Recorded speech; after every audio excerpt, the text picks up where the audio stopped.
So remember I said I had an option for 180 on the building. Yeah. He said, you should execute that option tomorrow. Immediately. So I bought it for 180 and I sold it for about 800K. Let's go, dude. 6 Are months you later. kidding me? All dentists know the common career paths. But how do you know which path is right for you? And are there other options out there? On this podcast, we will be chatting with industry experts. We want to bring you the knowledge and resources you need to take your career to the next level and break down those industry secrets interview by interview. We are here to ignite a revolution in the dental landscape And help you, the dentist, build the career you have always wanted. I'm Dr. Cassidy Reeder, I'm Carter Frank. and welcome to the Revolution Dentistry Podcast. I'm Carter Frank here with Cassidy Reeder, and this is the Revolution Dentistry Podcast, where we help you with strategies to build lasting success for yourself and for your family. Today we have with us Dr. Steve Albert. Dr. Steve Albert is an accomplished dental entrepreneur and the executive chairman of the board of directors at Rising Tide, a groundbreaking platform founded and led by dentists for dentists. With a passion for empowering fellow dental professionals, Dr. Albert has a remarkable track record of acquiring practices and real estate, having successfully purchased 15 dental practices and 14 buildings, both independently and in partnership. His journey began with his own practice acquisitions, where he not only honed his skills in, but also developed a deep understanding of the unique challenges and opportunities within the dental industry. This experience paved the way for his role in training aspiring dental entrepreneurs to acquire 20 to 25 dental assets, equipping them with the knowledge and strategies needed to thrive in a competitive landscape. Dr. Albert's commitment to fostering a community of successful dental professionals is exemplified through his leadership at Rising Tide, where he continues to inspire and guide dentists on their paths to practice ownership and financial success. His dedication to the profession and his expertise in navigating the complexities of dental real estate make him a valuable asset to the dental community. Hello, Dr. Steve Albert. We're very excited to have you on the podcast today. Hey, thanks for having me. I've heard good things about the podcast. You guys are interviewing a lot of great people, spreading knowledge throughout the industry. So I love that. Love what you guys are doing. Yeah, thank you so much, Steve. We're, like Carter said, incredibly excited and fortunate that you would come on here and chat with us. As Carter read, you have an incredible track record. All right, you're not even 40 yet, and you've got you've got this incredible experience under your belt. That a lot of people haven't even achieved throughout their entire career yet, let alone before you're the age of 40. So that's incredible. Just getting into it a little bit, getting to know you. Could you share with us your journey of starting your first dental practice? What were some challenges that you encountered along the way? Sure. Well, I'll be 40 in 5 weeks. So I'm almost there. Yeah, so I came out of school. I lived in New York City at the time. And my first job was in a Medicaid clinic in East Village. And my mentor, Dr. Fader, who was the owner of that practice, we were, I think class 2s were $56, extractions were $35, and I would get a percentage of that, right? Sometimes I'd walk in the office, there'd be 30 people waiting for the two of us. Sometimes there'd be nobody, Yeah. And I kind of cut my teeth down there. Clinically, you had to get good pretty quick. I always knew that I wanted to build my own thing, right? Yeah. That's why I went into dentistry it was between medicine and dental. And I went into dental because, I saw my dad, he's a lawyer, but he went out on his own, had his own law practice. I wanted to kind of control my own life, build my own business, right? So I was always kind of entrepreneurial driven.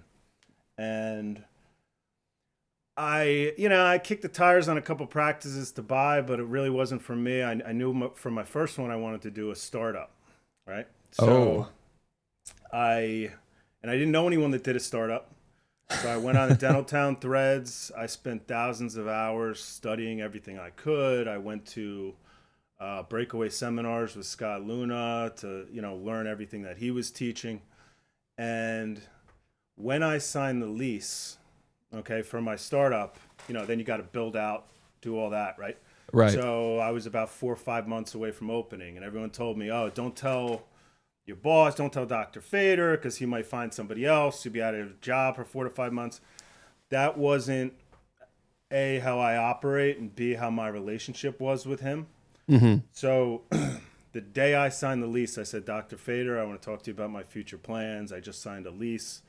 I'll probably be open in about 5 to 6 months. I want to work here, through then, but I just want to, be open and honest about the plan. Absolutely. And I'll never forget, he leaned back in his chair and he looked up at the ceiling and he said, maybe I'll retire. And he got up off the chair and he came over and he shook my hand and he said, you're going to be successful. He said, I've had a lot of doctors, associates come through here. He's like, but you're going to soar. He's like, I know you will. That's awesome. And, I still got a great relationship with him. And he was kind of my first mentor in dentistry. And I'm really all about mentorship and learning. But then I went out and I did it. And, you can have all the preparation in the world, right? But you don't know if the phone's going to ring, right? Taking out a huge loan, you did the demographic analysis, you built out a beautiful office. Nerve-wracking. Yeah, and I had never hired employees. I had never done any of that. So I tried to use consultants and lean on people that had done it before, and that helps. But at the end of the day, you kind of have to forge your own path and take those obstacles head on. I had luckily not too many employee issues. I mean, there was a couple things I won't get into, but I think that was kind of the biggest challenge of operating a business is just learning, all the employee stuff, all the compliance stuff. For me, talking with patients and building rapport with patients was always the easiest thing. But, I think operating a business is kind of a whole different animal than just having a job. So that was kind of the biggest challenge for me in the startup. Well, you obviously did very well, considering it's, only grown from there. Yeah. And then in my journey, so I opened the startup, I think it was 2016, 17. I grew that business and I'm always hungry for more, right? I always knew I wasn't just going to have one office and practice in it for 35 years and then hang up the handpiece and retire. So right. I started to think about what else I could do, right? Right. Doing a startup, in my view, and how I did it. Now I'm learning how other people are doing, kind of unique things in startups where, mine was kind of just a, PPO practice startup. And I said, well, if I wasn't in this, and we were, I cash flowed, I was profitable month one, but that was with me as the dentist. Wow. So I didn't have to pay another dentist. You know what I mean? Yeah. So I said for my next one, instead of doing a startup where you're probably going to lose money for a little while hiring another dentist, I'm going to go out and look to do an acquisition this time. Right? Yeah. So I went out and I closed on a dental practice in February of 2020, my first acquisition. Right? February 20th of 2020. And that was practice number 2? That was practice number 2. I had an option to buy the real estate, but at the time, all my advisors were like, don't get involved in dental real estate. You can get involved in other stuff. It's smarter. So luckily I used John Escow, who, great lawyer, and his partner, Greg Rusty, give them a little shout out. But used him, and he said, just put an option on to buy the building. So I had an option to buy it for $180K. Nice. And this was February 2020. If we all remember what happened in March of 2020, little thing called COVID, right? Little thing. Came into the country, and I had just bought the second one. Everything gets shut down. Like, oh my God, what's going on? I couldn't even get a PPP loan on the acquisition because the government said the disaster was declared February 15th, and I bought it February 20th. So they wouldn't even give me a PPP loan. Oh my gosh. I was like, what do you mean? The disaster was March 15th. That's crazy. You can't argue crazy. with the feds. So, so then I had to pivot again. I started another business with one of my buddies from home that did pretty well. We were selling infrared thermometers in Target, Dr. Albert's thermometers, and that whole story. So that was when the dental offices were shut down. Dang, you were hustling. Yeah. So then, because that went well, I actually was able to hire, and my wife was pregnant at the time. We didn't know, she has asthma, and I had another young kid, so I hired another dentist to take over in my startup as well. So, and because I had the other business, I was able to replace my income and just kind of focus on entrepreneurship as opposed to clinical dentistry. Yeah. So I actually have not practiced since COVID hit. I have not practiced. Wow. And would you say it's thanks to those thermometers that kind of give you that buffer? Yeah, and that was a moment in time, like we were on target for a minute, sold a lot, and then got, we're not a big company, a big vendor for Target, so that's all done. That was kind of a moment in time thing. That's cool. But then I was able to focus on the entrepreneurial journey and really growing from there and using that as a springboard, because now I had seen a startup, I'd seen an acquisition, and I ran into Brady, Carter's dad, who just the one story. So remember I said I had an option for 180 on the building. Yeah. In the first call I had with him, right?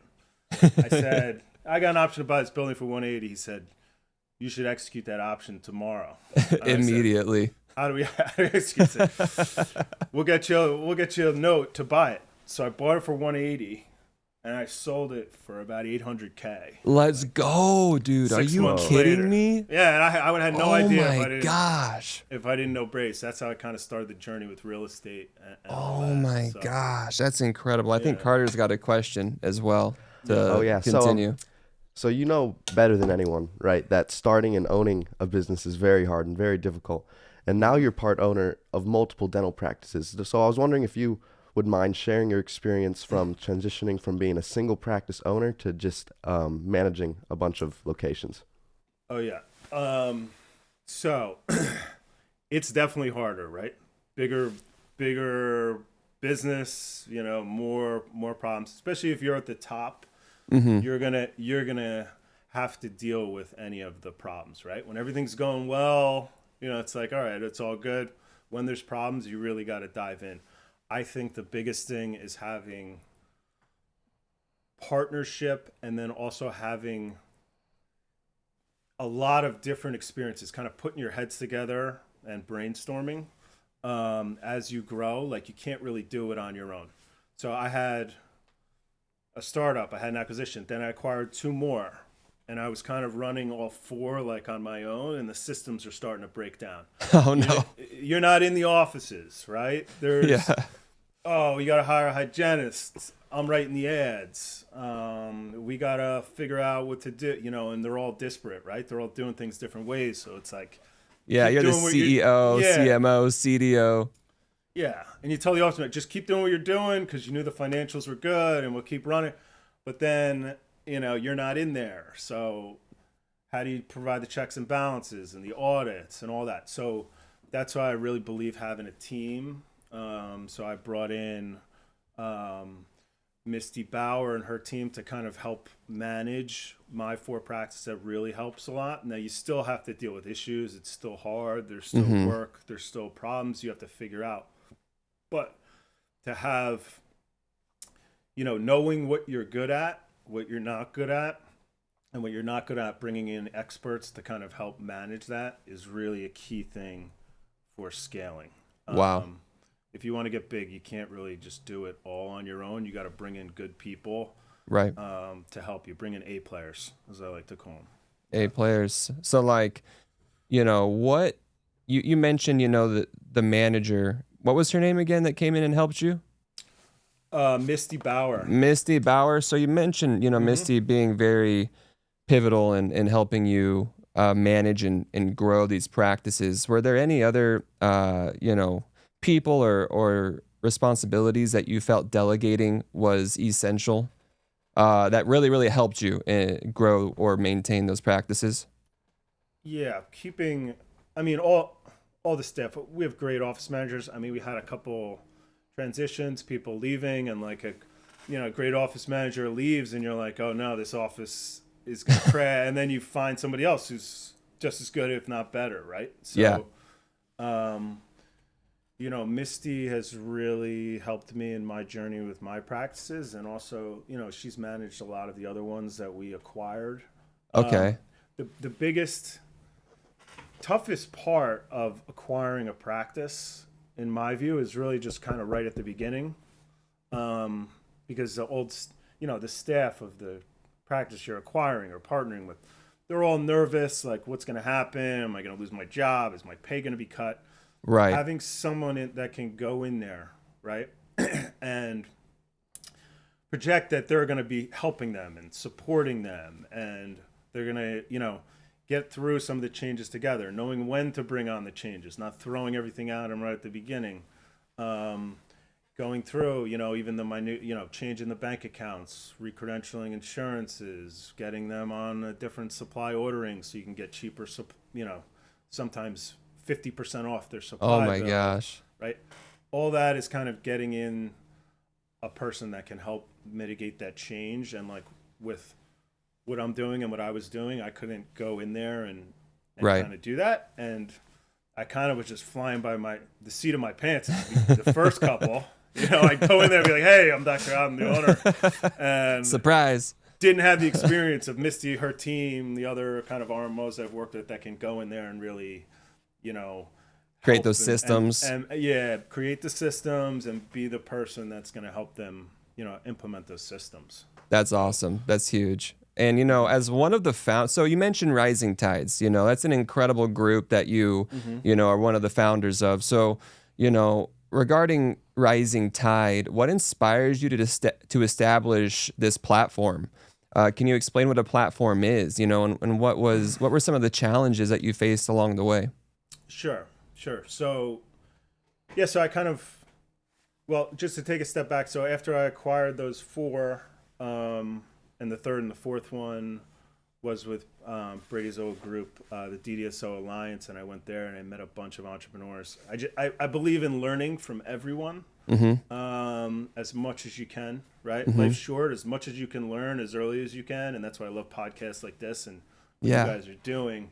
Thank you. And the more you can learn, the higher you're going to get to. You're going to get to new heights in your career, and I still learn every day, right? So I acquired four on my own. Then I was helping and training people how to calculate EBITDA and acquiring more and more. And you kind of mentioned, I think we acquired 25 assets through my position at Freedom. And then what was next, right? Yeah. What's next, and what we were teaching was a platform, which is a collective group of practices being integrated into one company. Okay. And then we're thinking about what's the best platform. So if you think of a DSO or a DPO, it is a group of a number of practices and then one holdco company at the top. Right? The benefits of a platform are many. Especially if you do it the right way. Okay. There's lower downside risk, right? Because if you have 100 practices and one goes through a downturn, I've seen it. You lose a doctor leaves, you have a problem with the doctor. Generally, that's most of the time when you'll have a downturn, and then you have to find a new doctor.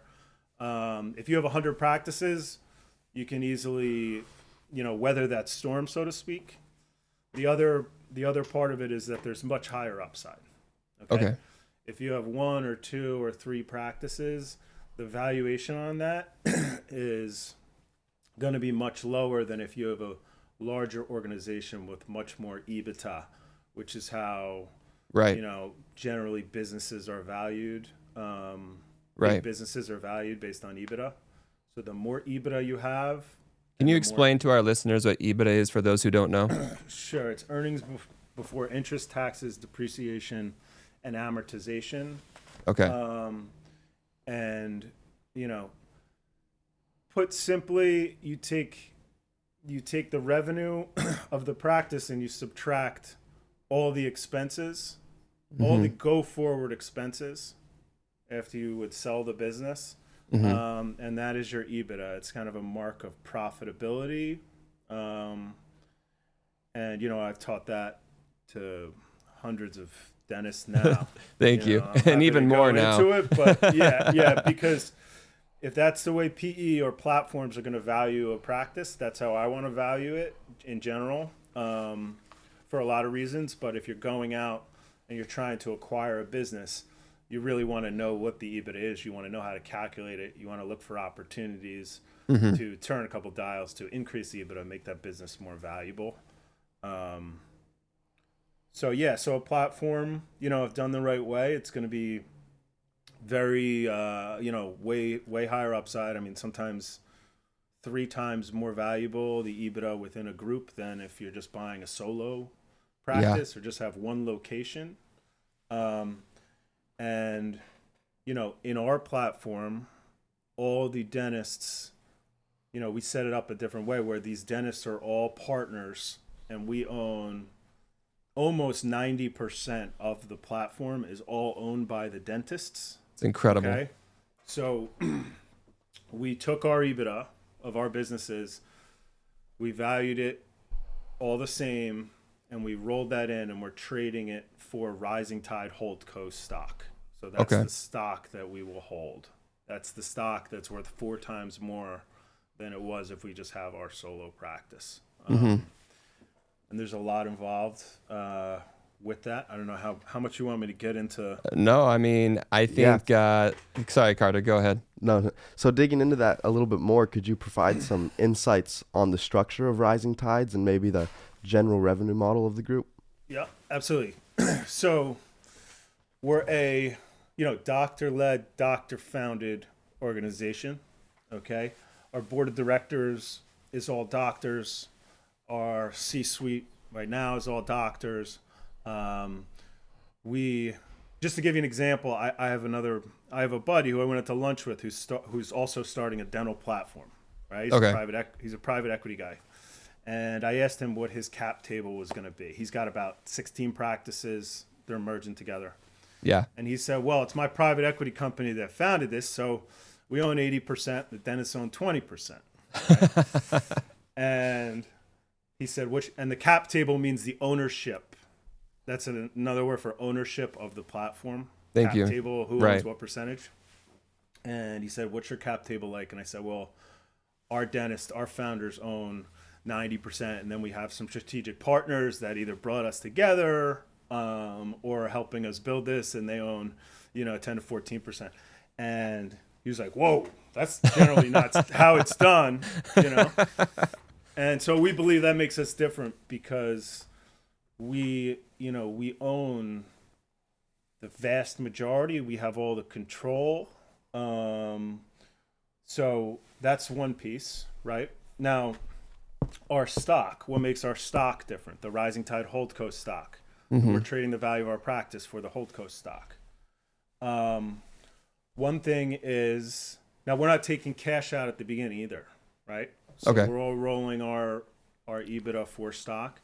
Our stock, I like to call it protected cash flowing Holdco. Okay. So how is it protected? Well, we have a true up mechanism, meaning we launch, right? Yeah. 1 year post launch, there's a look back on how much EBITDA your business actually brought into the organization. And the amount of your stock can shift either up or down, right? Based on, how your business performed once we were actually all together. Right. So that protects, say one partner is doing great and the other 16 partners, move to Jamaica and, and they're on a resort and their businesses crash. Well, that one partner would get all that stock. It's an extreme example, but it just it protects you. And we all know we've been working together for a year. We know no one's going to do that. It's more of an incentive-based thing. Absolutely. Like you take the shared best practices, you reduce expenses where you can, but drive increases in revenue. And we're seeing a lot of really exciting stuff that you've talked about on this podcast to drive revenue and drive you up. If you take advantage of that and double your EBITDA, you're going to get a lot more Rising Tide stock in that first year. So that's how the stock is protected. I love that. Because we're not taking cash.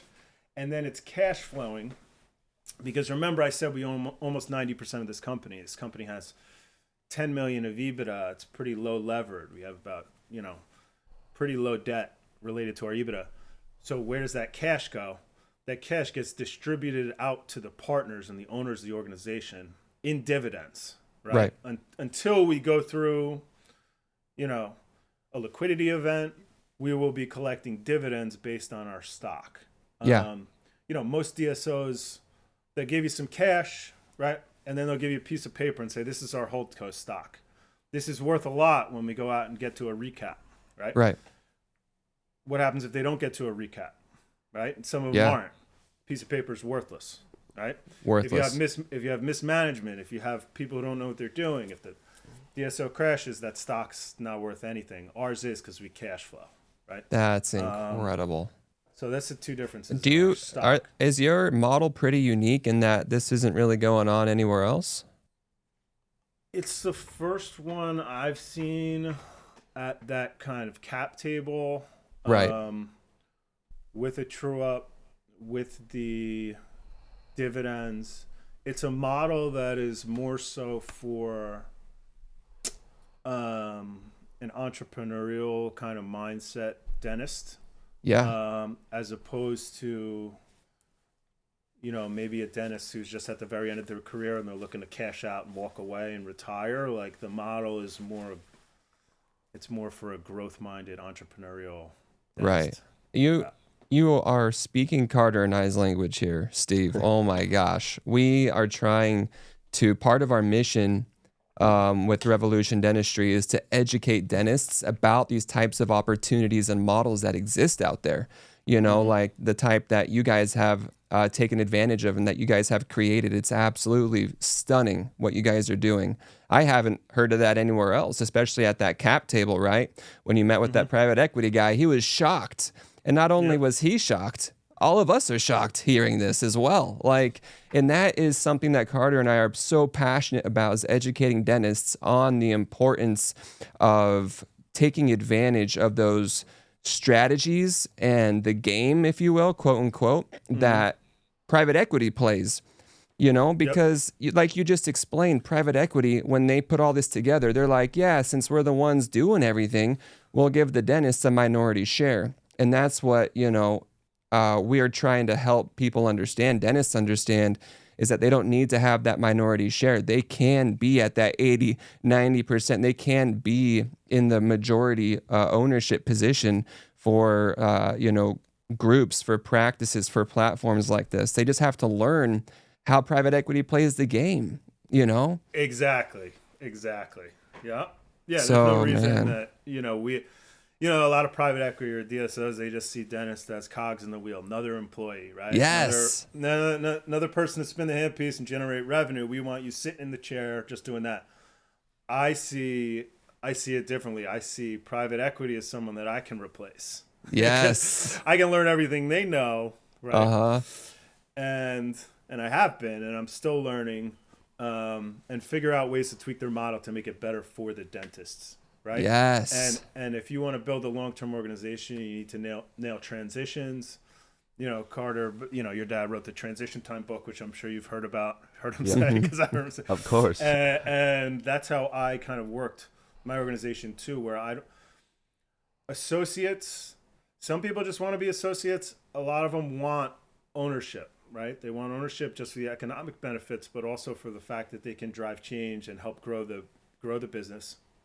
And so that's why I employ junior partners. That's why in Rising Tide, we are going to have a stock model in there where we want every doctor who works with us to have a path to becoming a partner and to become a partner, right? Incredible. And that's how you leave a legacy. That's how you build a long-term organization that's going to be around for many decades, which is what we're striving for at Rising Tide. Everyone's going to come to the point where they retire or they slow down, but if they can mentor the next generation who's also going to have stock and economic benefits and ownership, that's something that we want as well. So, wow, exciting stuff. Incredible. Thank you. So that being said, what advantages do you see being part of a dental platform rather than owning a practice individually? Yeah, I hear this a lot, that you know, some dentists are tired of just being on an island, right? Now there are type A guys that just want to own their own business and control it all, and that is, you know, everyone has their own path, right? But a lot of dentists get a little bit like, you know, I'm on my own island. I don't know the right thing to do. I'm getting burnt out because I'm wearing 25 hats, you know. So an advantage, you know, I mean, we have a lot of really good back office support. We're working with a company called Align Dental out of Sarasota. That's very good. They've mentored and consulted with us on getting to the finish line, which we're about to close hopefully in a couple weeks here and actually Congrats. launch. It's been a almost 12-month journey to get here. Congrats. And they have a back office support, which we're going to use and learn from them on how they do things. We know they operate efficiently and know how to run finance, HR, accounting, recruiting.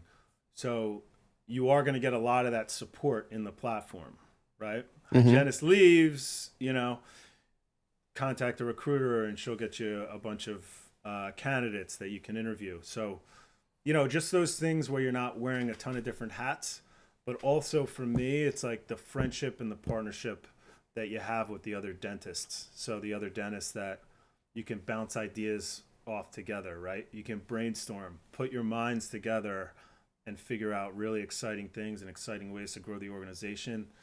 That for me, especially when there are like rock star dentists in Rising Tide, guys that have done really, really big things. And when we're all working together, it's kind of additive. 1 + 1 = 3. You know what I mean? I think that's the biggest thing for me is, you know, as you go to the next level and build the next thing. I mean, we're all builders.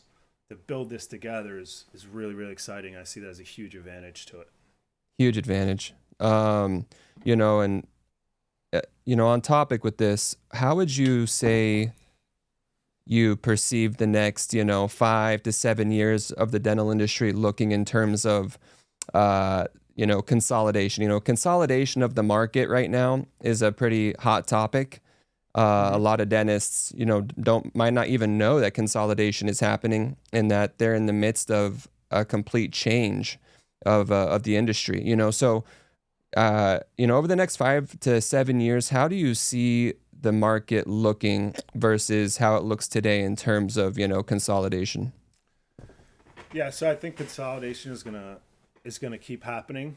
My view is that there's gonna be winners and there's gonna be losers with certain platforms, right? And the platforms that see dentists as just another employee, in my view, they're going to fail or not do nearly as well, right? Right. As opposed to partnership models like Rising Tide, where the dentists are learning and becoming the, you know, controlling members of their platform. Right? Right. I think that's big for a number of reasons. I think for recruitment, like if I was a dentist, I would want to join an organization that was run by dentists and controlled by dentists and had a board of directors of dentists. Yeah.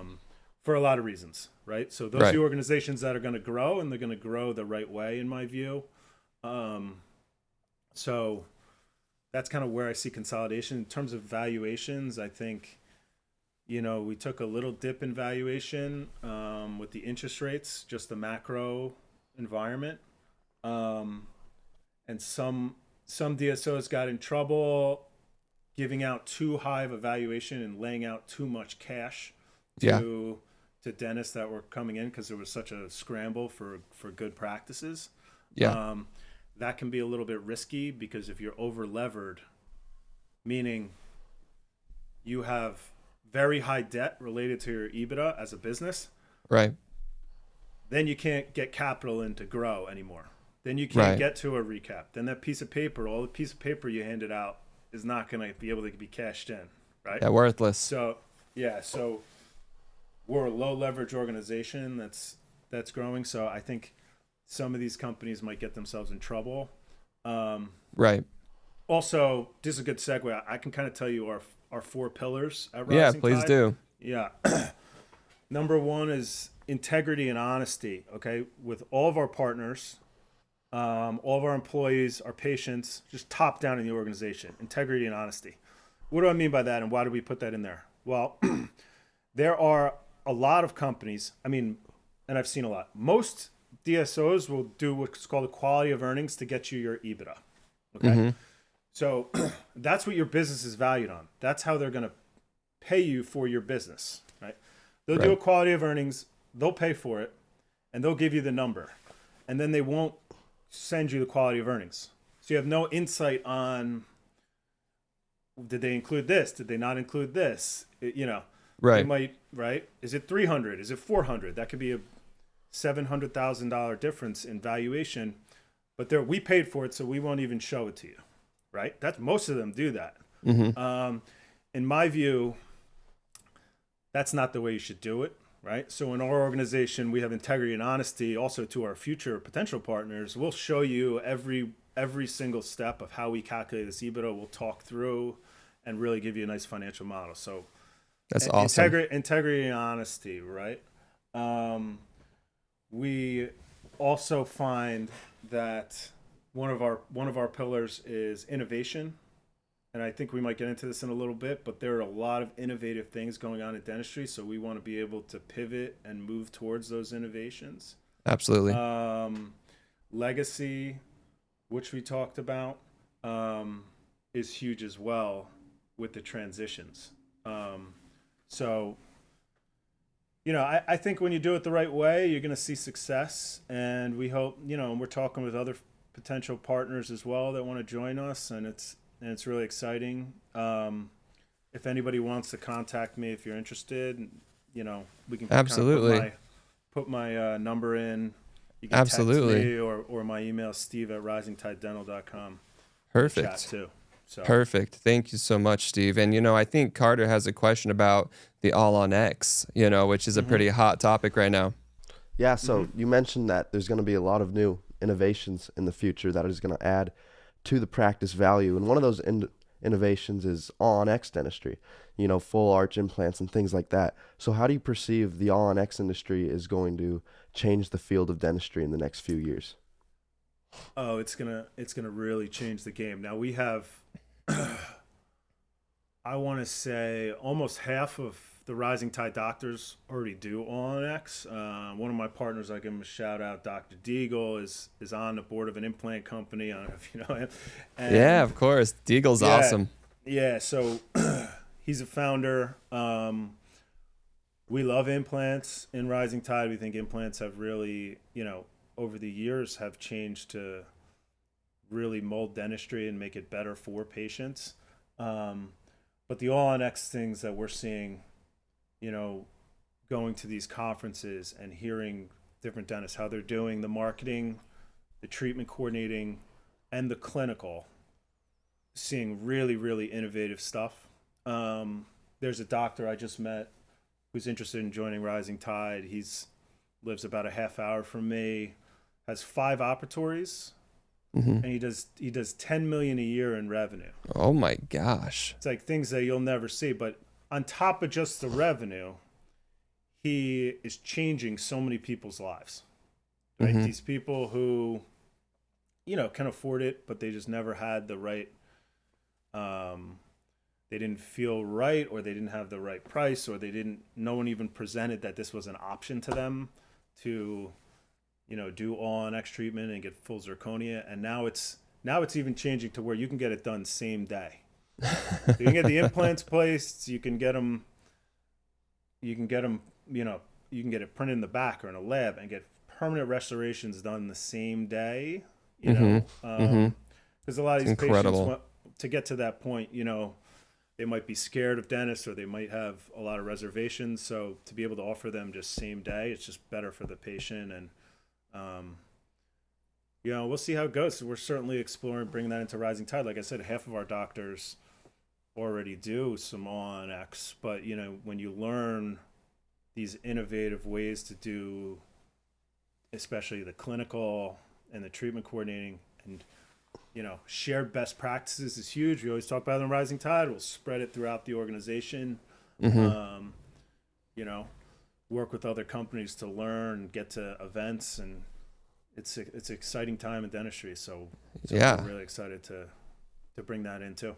Yeah, rising tide raises all ships, right? That's right. All right. We feel like mentorship is the name of the game, right? Mentorship, or just having somebody there that you can connect with, such as yourself, who has this incredible experience that they can, learn from and grow from. What's your opinion on the value, as a new practice owner, or even as a veteran, having a mentor with more experience, to guide them through the struggle of practice ownership, to guide them through what it looks like to incorporate All on X, to guide them through what it looks like to join a platform like Rising Tide and benefiting from, all of those advantages that we talked about? Oh, I think mentorship is everything. I wouldn't know, of all the stuff in my head, I probably would know 2% of it if I didn't have mentors and people to learn from. I love teaching people as well. I'm teaching young dentists that are hungry to learn all this stuff. I love that. I owe everything to the people that taught me and mentored me. These, golden nuggets that are now in my brain and you can expand on and build on. I love learning, learn every day. I have a hunger for it. And, mentors can really, really shorten the learning curve. If I had to learn all this on my own, like you said, I turned 40 in 5 weeks. If I had to learn all this on my own, I'd have to live to 240, you know what I mean? Yeah. So, I love mentorship and partnership and learning. And, I have a different view. For me, everyone that I work with is a partner, whether they're younger coming in and teaching them, or they're older and partnering with me on something, or, they're we're all on an equal playing field. I kind of see everyone as partners that I work with, and that's how I operate. But the mentorship-mentee relationship is very valuable to me, and I think very valuable in business in general. Really helps you get to the level you want to be, especially if you don't know it yet. So, absolutely. Podcasts like this, mentors, reading books, learning from people who have been there and done it, and bringing your ideas that they might not have thought of. It's all great. And it's all helps everybody. All helps rise the tide, so they speak. Yeah, and we have a diverse group of listeners listening to us, and a lot of them don't have a mentor, and would probably benefit a ton from having a mentor like you in their life. So I was wondering, maybe you'd be willing to mentor a young doctor listening to this podcast who'd like to crush it like you have. I know you gave us your email. Maybe you could also give a phone number. I was wondering if you'd mind if maybe a few of our listeners would email you asking for help, if that would bother you, or if you'd be willing to help them. Absolutely. Email's steve@risingtidedental.com. And then my phone number, if you want to text me, is usually, I got young kids. I'm on the phone. I'm on Zooms a lot. Text I usually am better at responding to right away is 908-591-7858. Happy to answer your questions, talk about Rising Tide, talk about what you're doing. I love that. I love figuring out problems and challenges and working with people and spreading the knowledge as well. I love that. Perfect. I love that. Thank you so much, Steve, for joining us today. I think, we've learned so much stuff from your journey and your experience, as a dentist. And, I think we're just going to close out for today. Thanks you guys for tuning into the Revolution Dentistry podcast. If you're finding value here, make sure to hit subscribe so you never miss an episode. We're here every week to help you grow, and see you next time. Thank you so much, Dr. Steve. Thanks a lot. Awesome talking to you guys. Yeah, you too. Awesome.